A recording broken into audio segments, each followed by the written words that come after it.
కొంచెం మట్టుకు ప్రయోజనం చేస్తుంది. అయితే దైవభక్తి ఇప్పటి జీవంలో రాబోయే జీవంలో కూడా మేలు చేస్తుంది అని రాశాడు బైబిల్. అదే ఆ మాట చదువుకుని ఆ మాట నేను బాగా తెలుసుకున్న తర్వాత నేను నా ఉద్యోగం మానేసి దేవుని సేవకు. ఎందుకంటే శరీర సంబంధమైన సాధకం అంటే ఏంటి? ఉద్యోగం చేసుకోవచ్చు, కొంతవరకు ప్రయోజనం, ఎంతవరకు సంపాదించుకుంటే బతుకున్నంతకాలం ప్రయోజనం. అయితే దేవుని మీద భయభక్తులు కలిగి ఉంటే ఏమవుతుందంట? ఈ జీవంలో పనిచేస్తుందంట, తర్వాత ఇంకో జీవం ఉందంట, అది తెలవదు. ఏదో బతికినంతకాలం బతుకుతాం అనుకో, కానీ రాబోయే జీవంలో కూడా పనిచేస్తుంది, మన ఆత్మకి శాంతి కలిగిస్తుంది. అదనమాట. అందుకు మరి పిల్లలు కాబట్టి శరీరం గురించి శ్రద్ధ కన్నా ఆత్మతో జీవిస్తుంది కాబట్టి దానికి మనం మంచి చేసుకుంటాం. మన గురించి మనం శ్రద్ధ ఎక్కువ తీసుకుంటాం. అది కనబడే దాని గురించి శ్రద్ధ కన్నా అదృశ్యమైన దాని గురించి శ్రద్ధ. కాబట్టి చాలామందికి అదృశ్యంలో ఉంది కాబట్టి ఏమోలే, ఆత్మ ఉందో లేదో అదేమవుతుందిలే, పోతుందిలే. మన దేశంలో ఏంటంటే అందరికీ అర్థమవుతుంది కదా తెలుగు. మన దేశంలో ఏంటి, చచ్చిపోయిన తర్వాత చెట్టుకో పొట్టుకో ఎటో పోతుందిలే అనుకుంటారు ఆత్మ. కానీ అలా కాదు. ఆత్మ దేవుడు పెట్టిన దీపం మనలో, అది మళ్ళీ దేవుడి దగ్గర పెడతాం. శరీరం మంటలో మన్నైనది మరలా మంటికి చేరుతుంది, ఆత్మ దాన్ని దయచేసిన దేవుని దగ్గరికి వెళ్తుందండి. అది ఫైనల్ ట్రూత్ అనమాట. అది ఇంకా దాని తర్వాత ఇంకా ఏమీ లేదు. అది గమనించగలిగితే మనకి సమృద్ధి అయిన నాలెడ్జ్ కలుగుతుంది. ఈ లోకంలోనూ నాలెడ్జ్ వస్తుంది, పర సంబంధమైన నాలెడ్జ్ వస్తుంది.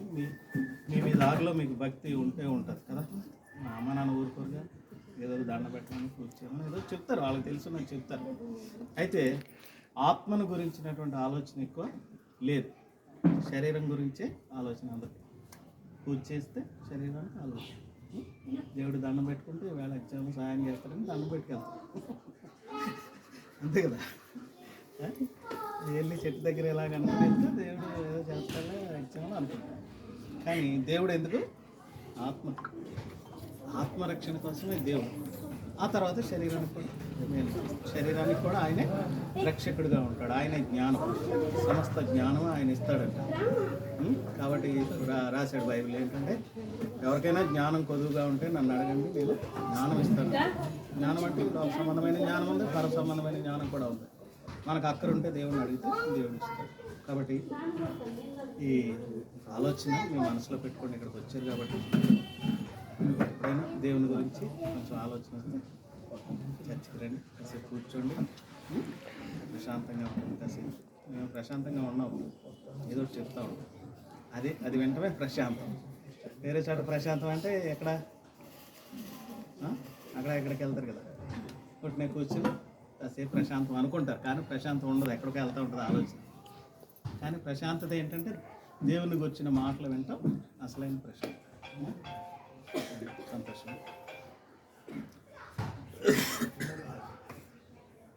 సరే చెప్పండి.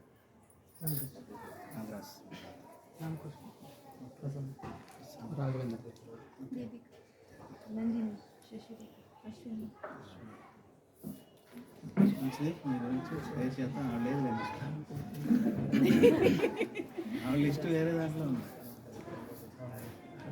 పేర్లు వేళ గుర్తున్నట్టు వచ్చినప్పుడు అయినా అన్నీ ఎన్నో పేర్లే కాబట్టి బాగానే ఉన్నాయి. ఎప్పుడైనా రండి, సండే 9:30కి చర్చ్ ఉంటుంది. 2 గంటల సేపు మాట్లాడుతుంటే కొంచెం మీకు అర్థం అవుతుంది. సర్వశక్తి గల తండ్రి యేసుక్రీస్తు ప్రభువా, నీ పాదాలు వందనాలు, స్తోత్రాలు.